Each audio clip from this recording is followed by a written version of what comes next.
വയനാട്ടിൽ ആദിവാസി യുവാവിനെ റോഡിലൂടെ വലിച്ചിഴച്ച് കാർ പാഞ്ഞ കേസിൽ 4 പ്രതികളിൽ 2 പേർ പിടിയിൽ. പനമരം പച്ചിലക്കാട് സ്വദേശികളായ മുഹമ്മദ് അർഷാദ്, അഭിരാം എന്നിവരാണ് പിടിയിലായത്. കർണാടകയിൽ നിന്ന് കൽപ്പറ്റയിലേക്ക് വരും വഴിയാണ് പ്രതികൾ പിടിയിലായത് എന്നാണ് പോലീസ് പറയുന്നത്.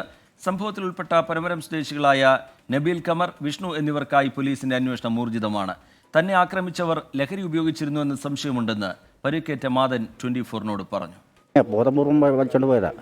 അല്ലെങ്കിൽ ബാക്കിൽ രണ്ടാൾ ഇരിപ്പുണ്ട്, മുന്നിൽ 2 ആളുണ്ട്. അത് മറ്റേ അവൻ്റെ കൈ ഡോറിൽ കുടുങ്ങിയെന്ന് അവന്മാർ കാണാമല്ലോ ശരിക്കും. അത് അവർ മലപ്പുറം ചെയ്ത പരിപാടിയാണ്. എന്നിട്ട് ബാക്കിൽ വണ്ടി വരുന്ന കണ്ടിട്ട് ഒരു 1/2 കിലോമീറ്റർ ദൂരെ കൊണ്ടുപോയിട്ടാണ് അവന്മാർ ഡോർ തുറന്നിട്ടാണ് ചാടിച്ചിട്ടിച്ച് പോയത്. പിന്നെ പുറകിലും മറ്റേ ബൈക്കിൽ 5-6 വരുന്ന കണ്ടു. ഇല്ലെങ്കിൽ അവിടെ നിർത്തൂല. അങ്ങനെ കൊണ്ടുപോയി വേറെ കൊണ്ടുപോയില്ല. കടേൻ്റെ മുന്നിൽ നിന്ന് ഒച്ചപ്പാടും ബഹളം ഇട്ടുകൊണ്ടിരുന്നത്. അപ്പം ഞാൻ ചുമ്മാ ഇതിനകത്ത് ഒച്ച ഇടുന്നെന്ന് ഓർത്തിട്ട് അവിടെ ചുമ്മാ പോയി നോക്കിയിരുന്ന. ഞാൻ സാധനം മേടിച്ചോട് കടയിൽ വീട്ടിൽ പോകുമ്പോഴേ തുടങ്ങുമാറും. പച്ച മനുഷ്യർ അങ്ങനെ ചെയ്യാൻ പറ്റുമോ? അവരെന്തെങ്കിലും കുറ്റം കാണിച്ചായിരുന്നെങ്കിൽ ചെയ്യുന്നതിന് കുഴപ്പമില്ലായിരുന്നു. അവർ മിണ്ട് പോലുമില്ല. ഞാൻ സുർജിത്ത് അയ്യപ്പത്ത് വിവരങ്ങളുമായി ചേരുന്നുണ്ട്. സുർജിത്ത്, ഈ കൊടും ക്രൂരതയുടെ ആ ദൃശ്യങ്ങൾ, ഇപ്പോൾ നമ്മൾ കാണുന്ന ആ ദൃശ്യങ്ങൾ നമ്മളെ വല്ലാതെ ഇപ്പോഴും അസ്വസ്ഥപ്പെടുത്തുന്നുണ്ട്. ഈ കാറിൻ്റെ നമ്പർ അടക്കം ആദ്യഘട്ടത്തിൽ തന്നെ ലഭ്യമായിട്ടും പ്രതികളിലേക്ക് പോലീസിന് എത്താൻ കഴിഞ്ഞില്ല എന്ന വിമർശനം ഒരു ഭാഗത്ത് നിലനിൽക്കുന്നതിനിടയിലാണ് ഇന്ന് 2 പേരെ പിടികൂടാൻ പോലീസിന് കഴിഞ്ഞിട്ടുണ്ട്. എന്താണ് മറ്റ് 2 പേരുടെ കാര്യത്തിൽ പോലീസ് പറയുന്നത്? അവർക്കുള്ള അന്വേഷണം എങ്ങനെ? സുർജിത്ത്.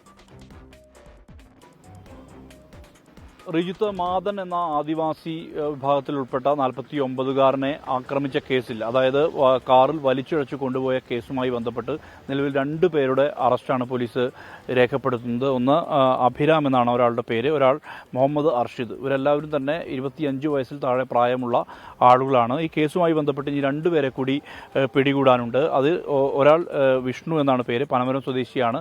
അതോടൊപ്പം തന്നെ നബീൽ കമർ മറ്റൊരു പ്രതിയാണ്. അത്തരത്തിൽ 4 പേരാണ് ഈ കേസുമായി ബന്ധപ്പെട്ട് പ്രതികളായിട്ടുള്ളത്.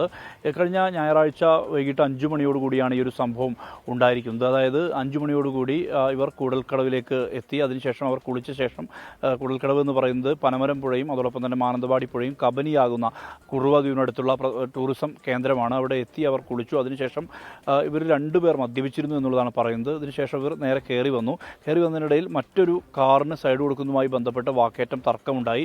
ആ തർക്കത്തിൽ നാട്ടുകാർ എന്നുള്ള രീതിയിലും ആളുകൾ ഇടപെട്ടു. അങ്ങനെയാണ് ഇദ്ദേഹം, ഈ മാതൻ ഉൾപ്പെടെയുള്ളവർ അവിടേക്ക് എത്തുകയും അങ്ങനെ അത് വലിയ രീതിയിലുള്ള സംസാരമുണ്ടായി. അതിനുശേഷമാണ് ഇങ്ങനെ ഈ കാറിൻ്റെ ഒരു പുറകിലെ ഡോറിൽ ഈ കൈ കുടുങ്ങിയ നിലയിലുണ്ടായിരുന്നത്. അതിനുശേഷം വലിച്ചിഴച്ച് കാർ നേരെ കൊണ്ടുപോകുന്ന ദൃശ്യമാണ് പ്രചരിച്ചത്. ഈ ദൃശ്യം പകർത്തിയത് പോലീസ് തന്നെ അതുമായി ബന്ധപ്പെട്ട് വിവരങ്ങൾ നൽകുന്നുണ്ട്. അതായത് ഈ പുറകിലെ കാറിൽ ഈ പ്രശ്നമുണ്ടായിരുന്ന ആളുകൾ, അതായത് ഇവരുമായി പ്രശ്നമുണ്ടായിരുന്ന ആ ആളുകളാണ് ഈ കാറിൽ ഇരുന്ന് ദൃശ്യം പകർത്തിയതെന്നുള്ള കാര്യം വ്യക്തത വന്നിട്ടുണ്ട്. എന്തായാലും ആ ദൃശ്യം കുറച്ച് ഞെട്ടിപ്പിക്കുന്ന ഒരു ദൃശ്യമാണ്. ഒരാളെ വലിച്ചിഴച്ച് കൊണ്ടുപോകുന്ന ഒരു ദൃശ്യമാണ് പുറത്തു വന്നത്. സ്വാഭാവികമായും ആ തരത്തിലേക്ക് പോലീസ് അന്വേഷണം വ്യാപിപ്പിച്ചു. ഇതേ തുടർന്ന് ഇന്ന് കൽപ്പറ്റയിലേക്ക്, അതായത് ബാംഗ്ലൂരിൽ നിന്നും കൽപ്പറ്റയിലേക്ക് വരുന്ന വഴിയാണ് ഈ 2 പ്രതികളെ പോലീസ് കസ്റ്റഡിയിലെടുത്തിരിക്കുന്നത്. ഇനി 2 പേരെ കൂടി പിടികിട്ടാനുണ്ട്. അത്തരം ശ്രമങ്ങൾ നടത്തുന്നുണ്ട്. ആശുപത്രിയിൽ എത്തി ഈ പരിക്കേറ്റ മാതനെ മന്ത്രി OR കേളു സന്ദർശിച്ചു. വിശദമായ രീതിയിൽ തന്നെ അദ്ദേഹം കാര്യങ്ങൾ ചോദിച്ചറിഞ്ഞു. ചികിത്സയ്ക്കുള്ള എല്ലാ സഹായങ്ങളും നൽകുമെന്ന് വാഗ്ദാനം ചെയ്യുകയും ചെയ്തു. മാത്രമല്ല, ഇതിൽ കൃത്യമായ രീതിയിലുള്ള നടപടി ഉണ്ടാകണം എന്നുള്ള ആവശ്യമാണ് ഈ മന്ത്രി പറഞ്ഞത്. അതുമായി ബന്ധപ്പെട്ട കാര്യങ്ങൾ പോലീസിന് നിർദ്ദേശം നൽകിയിട്ടുണ്ട്. SP ഉൾപ്പെടെയുള്ളവരെ കണ്ടിട്ടുണ്ടെന്നുള്ളതാണ്. ഇനി 2 പേരെ കൂടി പിടികൂടാനുണ്ട്. അതിനുവേണ്ടിയുള്ള അന്വേഷണം പോലീസ് വളരെ സജീവമായ രീതിയിൽ തന്നെ മുന്നോട്ട് കൊണ്ടുപോകുന്നുണ്ട്. മാനന്തവാടി DYSP ഷെരീഫ് ഉൾപ്പെടെയുള്ളവർ ഇവിടെയുണ്ട്. അവരുടെ നേതൃത്വത്തിൽ വിശദമായ രീതിയിൽ തന്നെ ഈ പ്രതികളെ ചോദ്യം ചെയ്തിട്ടുണ്ട്. CIയുടെ നേതൃത്വത്തിലുള്ള സംഘമാണ്, മാനന്തവാടി CIയുടെ നേതൃത്വത്തിലുള്ള സംഘമാണ് ഈ കേസ് അന്വേഷിക്കുന്നത്. അവരെ കൂടി ഇനി 2 പേരെ കൂടി പിടികൂടാനുള്ള നീക്കമാണിപ്പോൾ പോലീസ് നടത്തിക്കൊണ്ടിരിക്കുന്നത്. റിജിത്ത്. സുർജിത്ത് അയ്യപ്പത്ത് വിവരങ്ങൾ നൽകുകയായിരുന്നു.